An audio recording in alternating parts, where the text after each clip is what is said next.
I would not like a trenchant Islamic family moving in next to me. And how would you know? How would you know the depth of their religious beliefs? I know the culture, James, and this is the problem. But how would you spot it, Phil? There is a genuine. Before we jump in, tell me where you're tuning in from, and remember to like and subscribe. Your support helps the channel grow and keeps these stories coming. All right, so let me set the stage for what you're about to hear, because this call is one of those classic James O'Brien moments where a seemingly calm, very reasonable, very centrist caller ends up revealing far more about himself than he intended. In this clip, James takes on one of those familiar "I'm not racist," but characters. The kind of caller who insists he's just being logical, just being honest, just asking questions, yet somehow always circles back to a deep suspicion of Muslims and anything remotely connected to Islam. You'll hear it straight away. This caller tries to package his discomfort in softer language. He has concerns. He has issues. He believes the liberal left ignores the problem. But underneath all that phrasing is something much simpler. And James, as always, gently exposes it by asking the one thing callers like this never expect: proper definitions. And that's where the whole conversation starts to unravel. Because once you ask him to explain what he actually means by liberal or non-cultural, immigration or blending, the confident tone starts to crack. His concerns aren't about policy or behavior. They're about identity. They're about who he imagines is acceptable and who isn't. So, in today's video, we're going to watch this entire exchange play out. James approaches it with precision, patience, and that razor-sharp ability to get callers to reveal their own contradictions without ever raising his voice. And once we've listened to the full call, I'll break down exactly why these kinds of conversations matter and what they expose about the language people use when they're trying to express prejudice without sounding like they are. Let's get into it. Sit very, very much in the centrist position. I'm a member of a very progressive pan-European political party.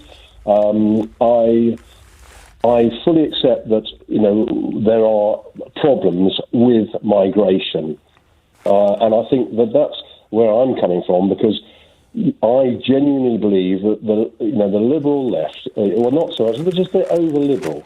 Well, can you just tell me what those words mean? Right, okay. People like yourself... Well, that doesn't tell me what the words mean. What do the words mean when you use them? Liberal, in yes. the sense of basically wanting, full human rights at every stage of political engagement. But only for humans. Which is ideal. Don't get me wrong, it's an ideal, but it's a false ideal, and that it can not possibly reach. So what can't we reach? People like yourself, I am going to insist that you explain the words that you use, because you've made it about me. I'm saying liberal people have swept. Yes, but you haven't told me what liberal means, except under the carpet. No, we never talk about anything else, Phil. No. I'm sorry. You've swept it under the carpet. We haven't swept it under the carpet, Phil. In fact, today the phone in today. There's not a problem. No one said there isn't a problem. There are people drowning in the English Channel, Phil. That's about as big a problem as humanity can conceive of. That is a huge problem. I agree. So what does liberal mean, Phil? My centrist friend. Okay. Overly liberal, James. Well, you can't tell me what overly liberal means unless you tell me what does liberal mean. That someone who is concerned about non-cultural immigration, if you like. What does that mean? What does non-cultural mean? I mean, James, if I'm literally having to explain everything I say to you, but you do this, and this is your mode of operation. Well, then you knew what to expect. You must have given it some thought before you rang in. You can't tell me what liberal means. What does non-cultural mean? It means, if people, say, for example, I have a Polish family live next door. Yes. I might even not know that they're a Polish family because they blend in. But they speak Polish. Now, if you have but people who do not blend in, for whatever, it could be any European migratory family, if you like, or whatever, right. or community. It doesn't matter. The point is they blend in. How do they blend in? If they've got their own shops. Because you don't notice them. James, I mean, this is ridiculous. This is the problem. You can't see the problem you create. What is the problem with non-Polish immigrants? You had a conversation with a Christian who objected, to homosexual issues and blah, blah, blah. And you went through Leviticus and Numbers. That's correct, pointing out, well, why don't you accept that? You would never do that with the Quran. Oh, I have done it with the Quran. No, you haven't. Yes, no, I have. I have. I think the best example. Phil, why? I mean, you must appreciate, Phil. It's turning into a game of. It's turning into a game of gammon bingo, this, mate. So just pause and listen for a minute. I'll tell you. Huge difference, House. So I think the best example I can give you is when people were complaining about the Quran being set fire to. I asked a caller if he would object to someone having it on their computer and pressing delete, and the consequences were similarly hilarious to a Christian trying to use Leviticus. So, and a while ago, you also went on about someone who was objecting to Islamic practices, and you made a conversation. His name was Richard, and you brought in the sock guy on the plane. That was nearly 10 years ago. Every person who is James. You are. That was nearly 10 years ago, Phil. Deny that. But it's obfuscation. So here we are on the radio talking about why the country has spent all week talking about Gary Lineker, and you've come on and said it's because there are people that don't blend in. No, I've said it's because people in the media will not acknowledge. What does blend in mean? We almost Brexited because you drove swathes of people, normal people who were just concerned about immigration. Right. You drove them into the hands of the extremists. Okay. And that is the problem. And that is the problem across politics. But extremists use language like blend in, don't they? Are toxic. Phil, I'm going to keep you on the line until I can get a word in edgeways, and I'm going to insist that you explain the language that you've used. So I want to know what it is about a Polish family moving in next door that lets them blend in the way that, well, what families don't blend in, Phil? Well, I'd be absolutely honest. I would not like a trenchant Islamic family moving in next to me. And how would you know? How would you know the depth of their religious beliefs? Because I know the culture, James, and this is the problem. But how would you spot it, Phil? That there is a genuine issue. What about what would it be, Phil? Again, I need to ask you some more. I need to ask you some more questions, Phil. We're talking about you and your imaginary neighbours, all right? So we can go back over my greatest hits of gammon baiting if you want, but I think it'll be boring for people who haven't spent as much time watching my YouTube clips as you have, which is considerably more time than I have, actually. So what is it about your imaginary Muslim neighbours? What do they do that makes them undesirable neighbours for you? Because, look, there is a cultural difference. Look, my questions are really straightforward, and everybody else, everybody can hear me talking. What do they do, these imaginary neighbours, that makes them undesirable? Well, they're imaginal. So how they're, as you said, they're imaginary. So how can I really state exactly what I'm saying? Because you know that you don't want to live next door to them. What is it that these imaginary neighbours do that you're confident a Polish family would never do? You know there are Polish Muslims. Well, do they blend in, James? That doesn't make the point. Do they blend in, though? Do the Polish Muslims? Anything about their Bible? You keep talking, Phil. It is the fanatics in all these situations that steal the show because they are. Do Polish Muslims blend in, Phil? Don't care. But if you do not acknowledge, do Polish Muslims blend in, Phil? A large swathe of the silent majority who are. Do Polish Muslims blend in, Phil? Pardon? Do Polish Muslims blend in?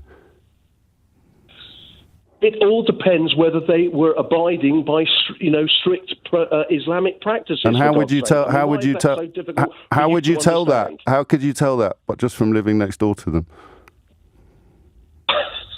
I'm not going to go down this rabbit hole, James. This is quite ridiculous. Mate, you've come on the radio and talked to me about people you wouldn't want to live next door to, and I'm asking why.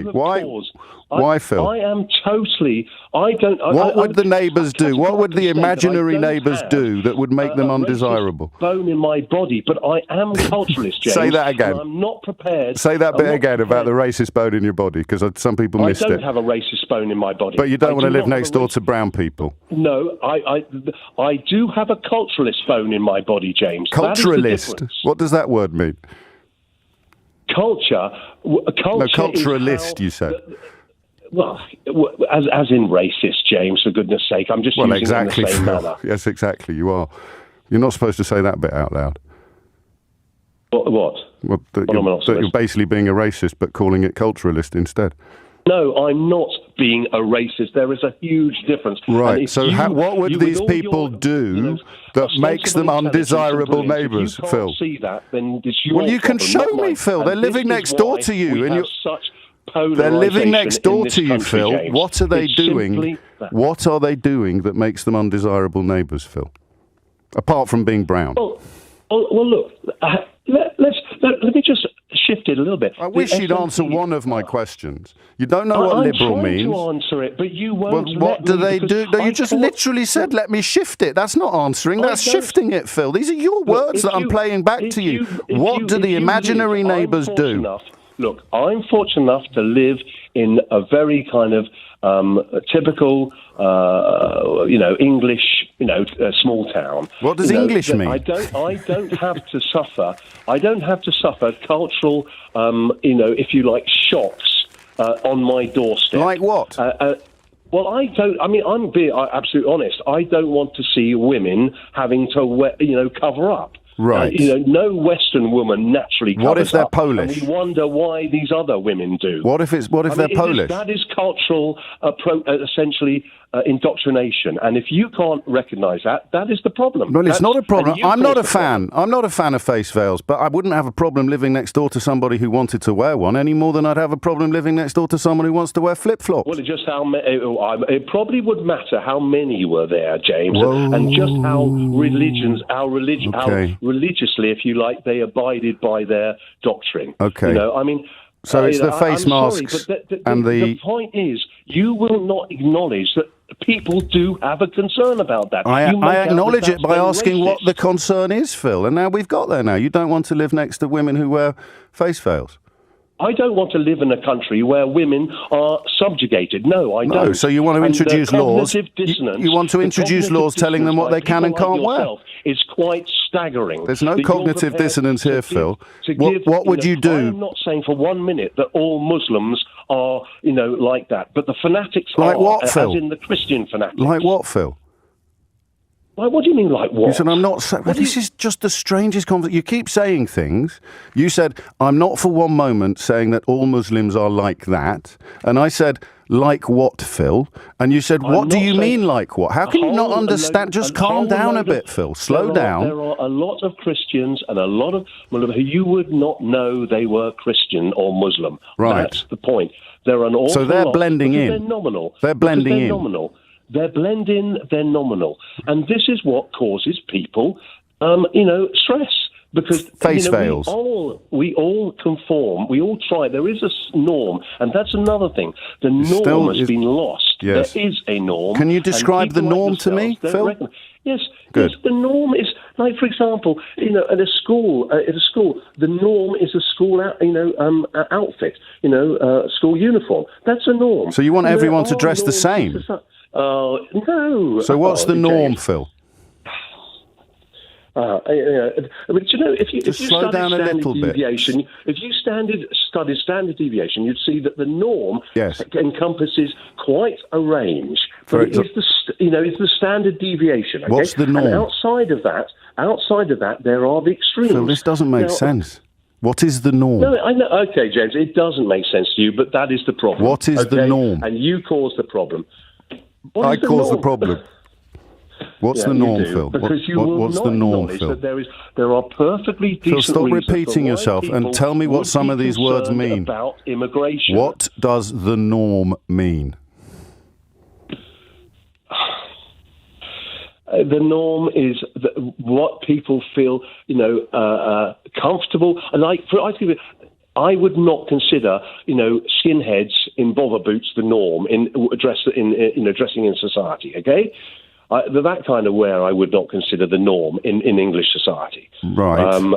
That doesn't help me much. That's an extreme. No, it doesn't. But the point is, the norm is broad. Well, what is it then? Just put it into English words. James, I'm not going to go down this. I know what I'm saying. You keep objecting to me, asking you the meaning of the words you use. So what's the norm? So let me run through some of the words that you've used. All right, people should blend in more. Polish people are all right, but Muslim people aren't. You're putting words into my mouth. No, these are all words you've said. I'm quite sure I didn't say they should blend in more. I said, this is what, all I said is people, there's a tape. If you blend in, then you're not so... Then you can live next door to Phil. If you blend in, you can live next door to Phil. Justifiable. You keep interrupting me when I'm interrupting you. I'm running through the words that you've used. You definitely used the phrase blend in. Can we agree about that? I probably did use it, but not in the sense that you just used it. Okay, so what sense did you use it? What sense did you use it in, Phil? Well, I'm saying if you blend in, you are not noticed. That's the point. Yeah, so what does it mean, blending in? Like, I've lived, James, in 4 different countries in my life. Can I give you a tiny little bit of advice? Would you mind? Yes. Because I think obsess a little bit less about people who are trying to promote harmony. Try not to be so frightened of things. That's my argument. No, it's not, Phil. You think no, you're it's trying not. to promote No. harmony, You want everyone to blend in, Phil. You want everyone to blend in. Just relax. Seriously, pay attention. This comes from a place of love. You've said yourself that you're nowhere near all of the things. Sanctimonious guy, James. Well, you said you were a centrist. You're hilarious. So you're hilarious. All of the things that you said yourself you have no personal exposure to, you don't need to be frightened of.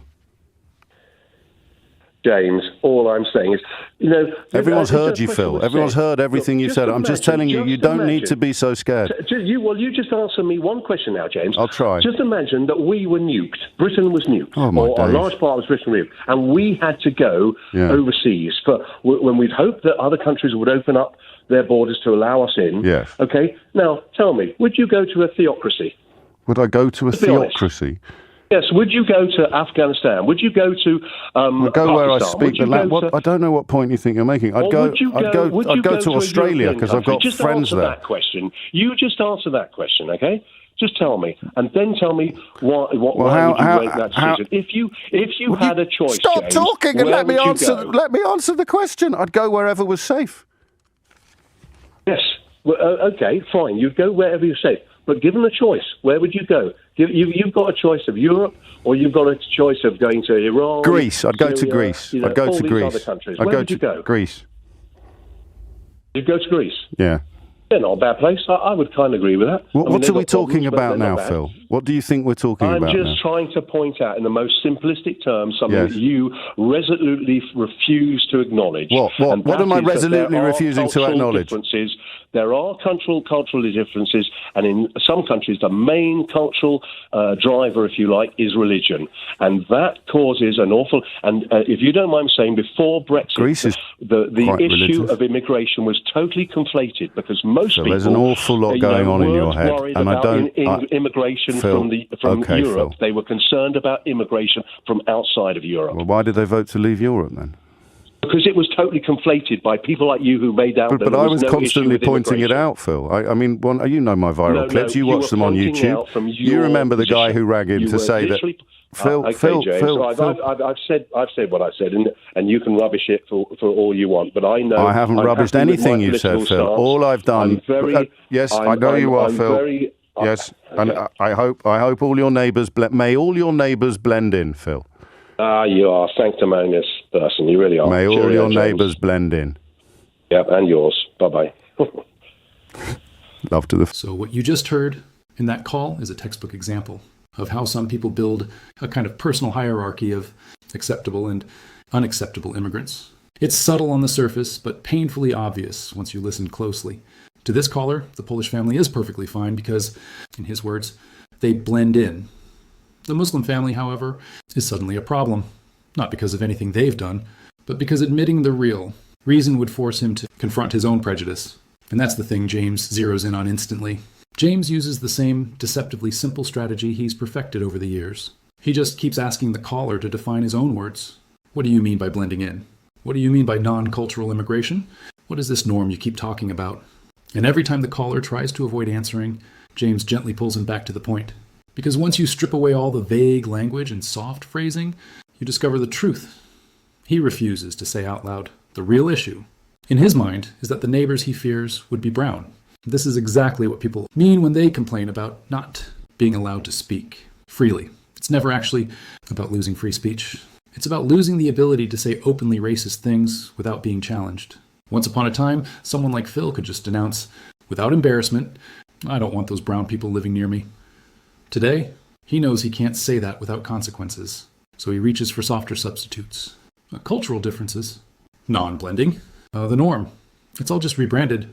Prejudice wrapped in more respectable packaging. And when James finally corners him, when there's nowhere left to hide, the caller invents an entirely new word to protect himself. Culturalist. He claims he's not racist. Absolutely not. But he does have a culturalist bone in his body. Then, under even the slightest scrutiny, he accidentally defines culturalist exactly the same way one would define racist. He literally admits it's just a coded term. And this, right here, is the whole game. Laundering discrimination through vocabulary, turning bigotry into something that sounds like a policy, viewpoint, rather than what it is. And if you step back and look at the bigger picture, at the Britain of 2025, this kind of language is everywhere. It has crept back into mainstream politics, fueled by figures like Nigel Farage and supercharged by the chaos on X, where these euphemisms circulate unchecked. The goal is always the same, to make intolerance sound like common sense. Phil doesn't shout. He doesn't foam at the mouth. He speaks calmly, politely, even positions himself as a centrist, which is one of the most revealing parts of all this.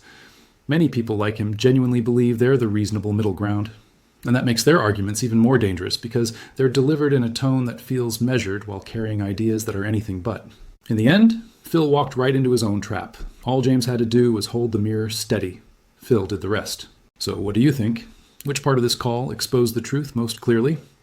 Let me know in the comments below. And if you enjoyed this breakdown, make sure you hit like and subscribe for more.